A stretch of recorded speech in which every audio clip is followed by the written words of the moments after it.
Muito bem, nós saudamos a todos na gloriosa paz do Senhor.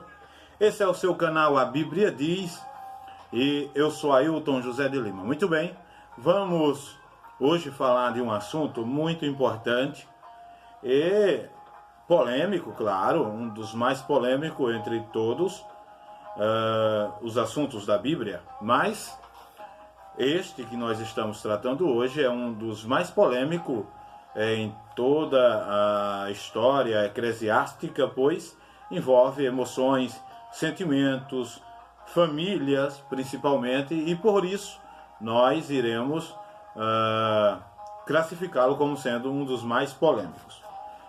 Vale salientar que é preocupante, preocupa a mim, preocupo muito com essa causa, que é a causa do divórcio segundo casamento. Isso me incomoda porque eu acho que de forma diferente das outras pessoas. Posso estar equivocado, porém eu acredito que não estou. Por isso me manifesto num país que é o Brasil, país livre, e manifesto a minha opinião aqui, deixando aqui a minha crítica contra o segundo casamento.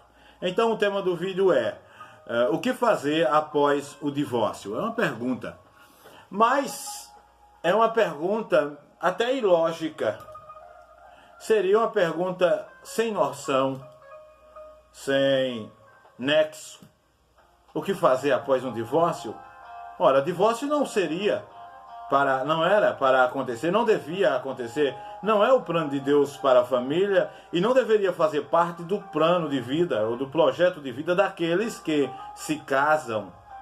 E o divórcio, além de ser uma coisa detestável e mal, ele é abominável por Deus na condição de ato, e na condição de ação é uma ação abominável, detestável.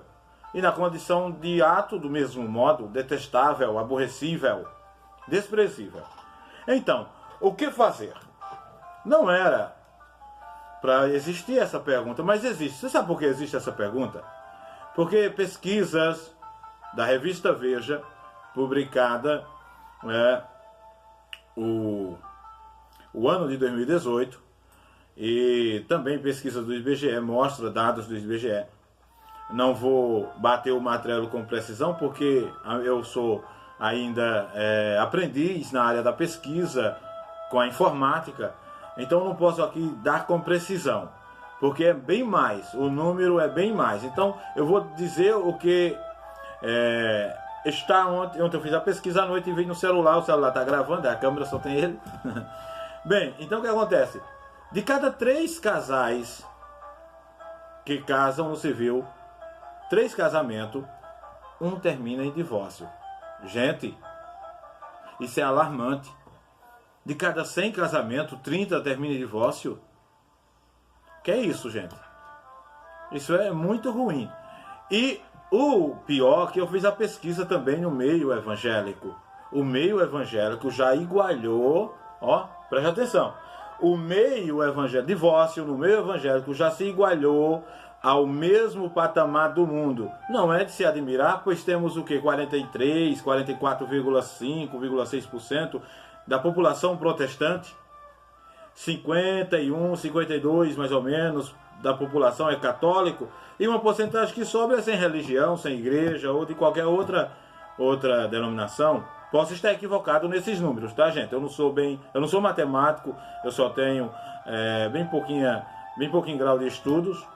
Talvez você dissesse, mas você vai dizer que você não é formado? Claro, eu disse desde o primeiro vídeo, não foi? Tem um vídeo aí de apresentação, você não espera encontrar um doutor. Agora, o que a gente entende ser aquilo, a gente mostra com base, certo?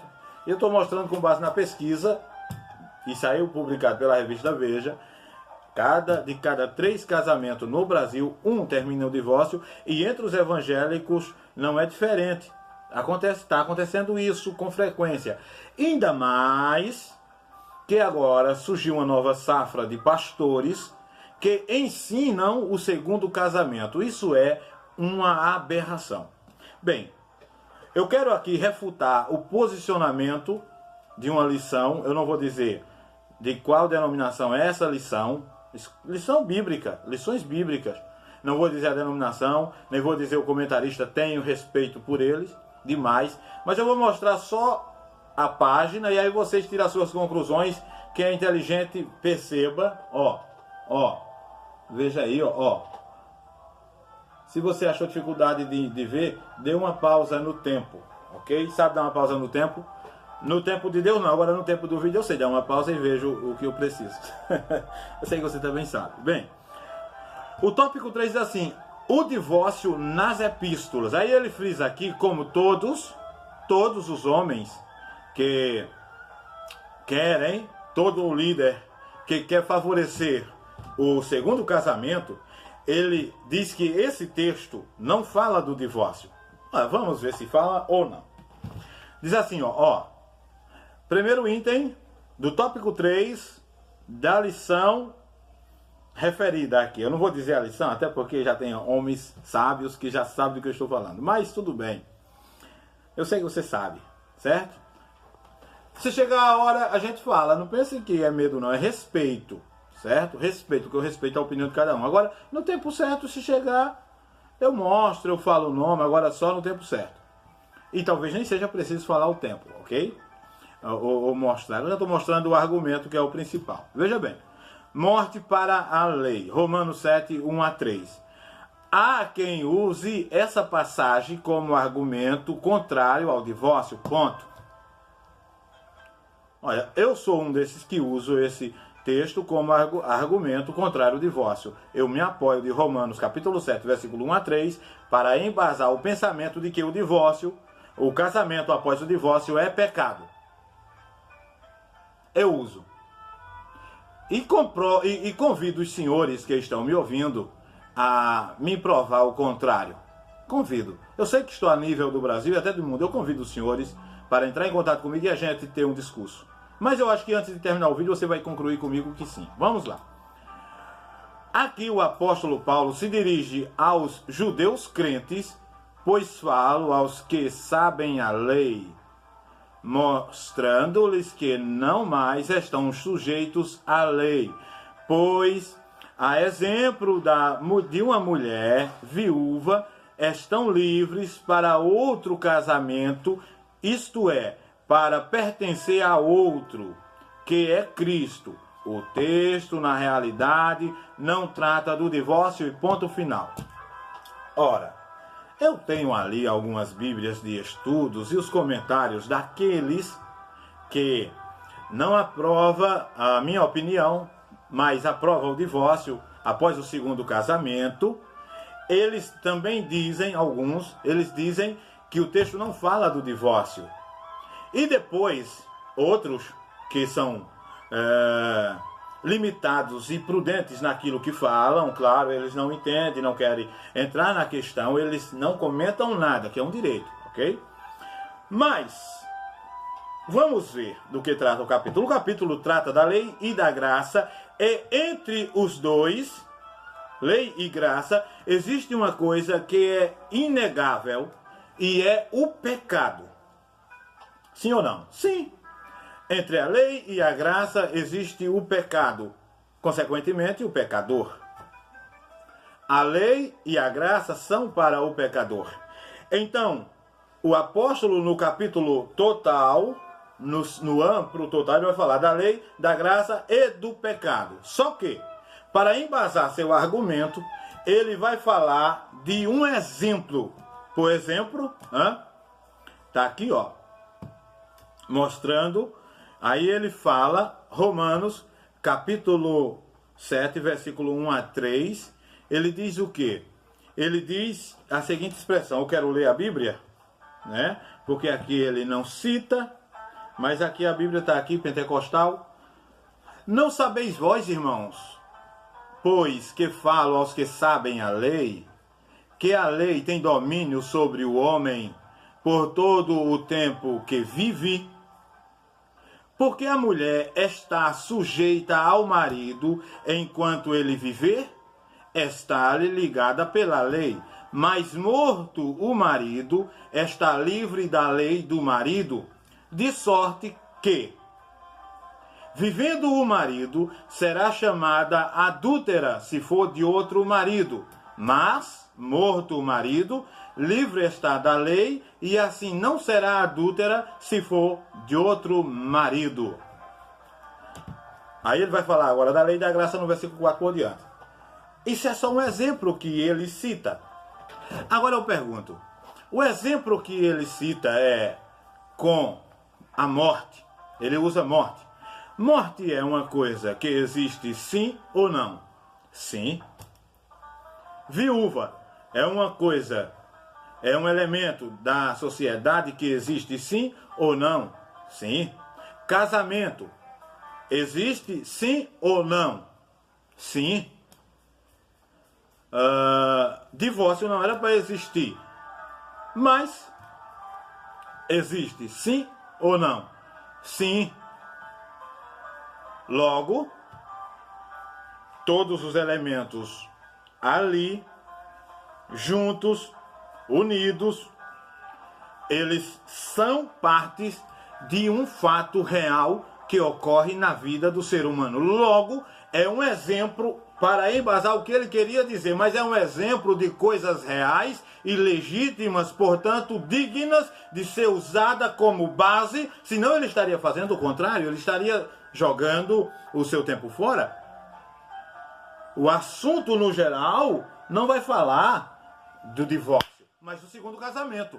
E ele diz mais que é adultério. Você quer saber a realidade bíblica? O que fazer após o divórcio? Não se divorcie. Se você está com problemas, o conselho da Bíblia é: busque reconciliar, busque melhorar, marido e mulher. Mulher, submeta-se a seu esposo, submeta-se como sua mãe ensinou, se sua mãe é responsável, foi verdadeira dona de casa, submeta-se a seu marido, e aí você vai ganhar seu marido. E marido, ame sua esposa. Lembrando às mulheres que o marido acha difícil amar uma esposa que não se submete. A Bíblia manda primeiro a mulher submeter-se e depois o marido amá-la.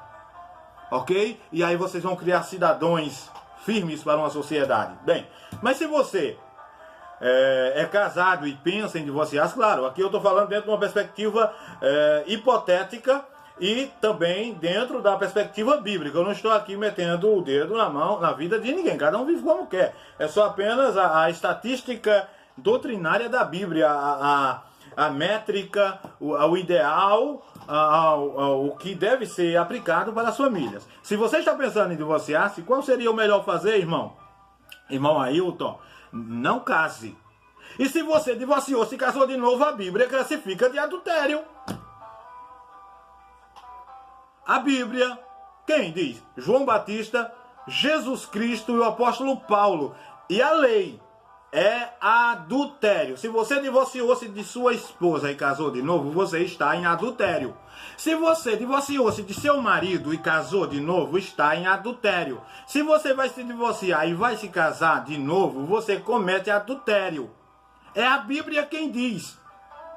O irmão Ailton, o senhor está dizendo que quem é casado está em adultério? Não, é a Bíblia e a lei.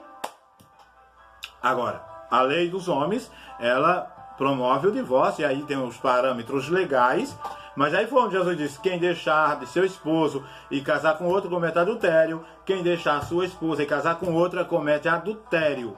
Foi Jesus quem disse. Agora, o que eu não consigo admitir é que, admito, entenda, é uma força de linguagem, né?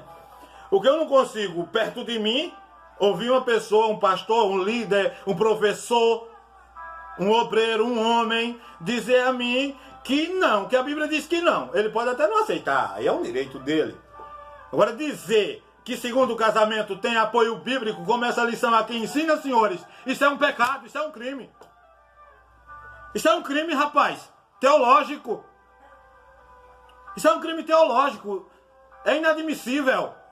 Quem ensina tal ensinamento vai pagar um preço caro diante de Deus.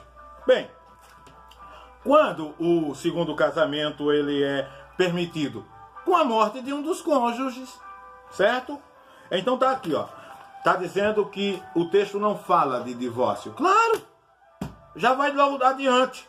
Já fala que quem casar enquanto o marido estiver vivo comete adultério. Se a mulher que casar for de outro marido enquanto o marido estiver vivo, está em adultério. Pronto. Eu queria ouvir um homem que me dissesse a verdade. Você está ouvindo agora. No seu canal a Bíblia diz.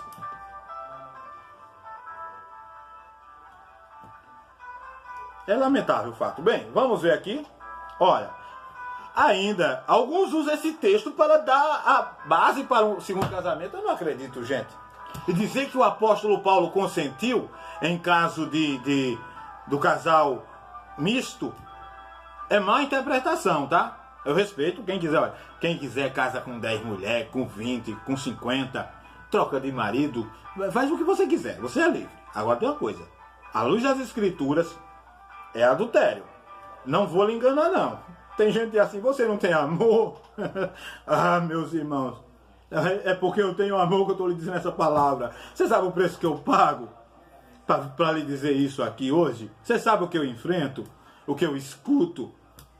Mas é porque eu tenho amor para... Eu quero que aqueles que decidirem viver um segundo casamento saibam que é contra a vontade de Deus. Para que eles despertem e digam assim, eu vou acordar enquanto é tempo. Agora, nem eu mando separar, nem eu mando casar. Nem eu digo deixe, nem eu digo separe. É uma decisão particular da pessoa. Se um pastor me perguntar, irmão Ailton, você diz o quê? Uma pessoa divorciada, ela casou de novo, ela faz o que agora? A decisão é dela. Eu saberia se fosse eu saberia o que eu fizesse. Jesus me guarde, eu tivesse casado segunda vez sem o conhecimento da doutrina, eu saberia o que fazer. Eu saberia. Certo? Então, vamos lá. 1 Coríntios, capítulo 7, versículo 39.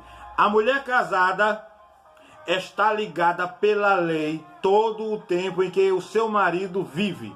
Mas se falecer o seu marido, fica livre para casar com quem quiser, contanto que seja no Senhor, que seja com um camarada crente da mesma fé. Ainda tem mais essa, mas você escolhe casar com quem quiser mesmo agora. Agora tem consequências, não é isso?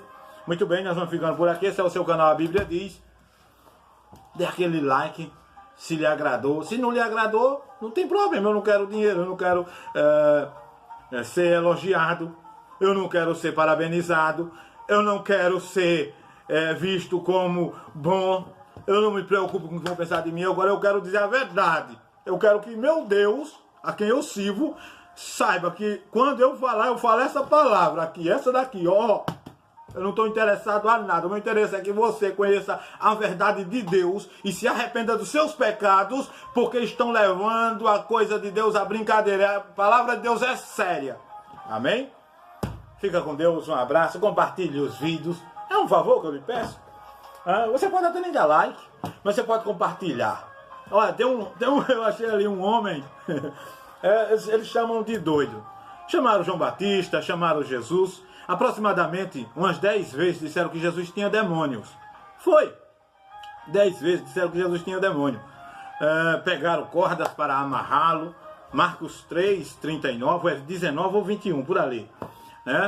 Pegaram em corda. Deixa eu ler, porque o vídeo já está com 19 minutos mesmo, né? 18 ainda. Eu vou ler aqui em Marcos só para confirmar o que eu estou dizendo. Marcos 3 parece que é 21, é? Vamos lá, para não falar aqui.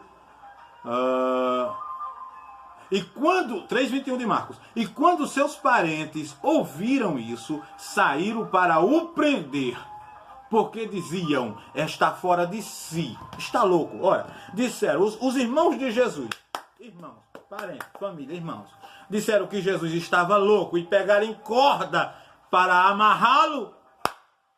E eu, esse pobre homem aqui, agricultor, trabalhador, servo de um grande homem que é o meu patrão, Deus tenha abençoado ele muito. Vão dizer o que a mim? Jesus, pegaram em corda para amarrar Jesus e eu. E eu. Agora tem uma coisa, meus senhores. Essa palavra é a verdadeira que está sendo falada para os senhores, tá bom? Um abraço, fica com Deus, compartilhe o like. Deus te abençoe. Esse é o seu canal A Bíblia Diz. Se inscreva em nosso canal, amém? Releva aí, se inscreva. Um abraço, fica com Deus. Lembre-se, Não somos o dono da verdade, mas temos a verdade na mão. E o convite está de pé. Se eu estou equivocado, pode aparecer os doutores, principalmente os escritores dessa lição, que eu tenho muito respeito por eles, para a gente conversar. Um abraço.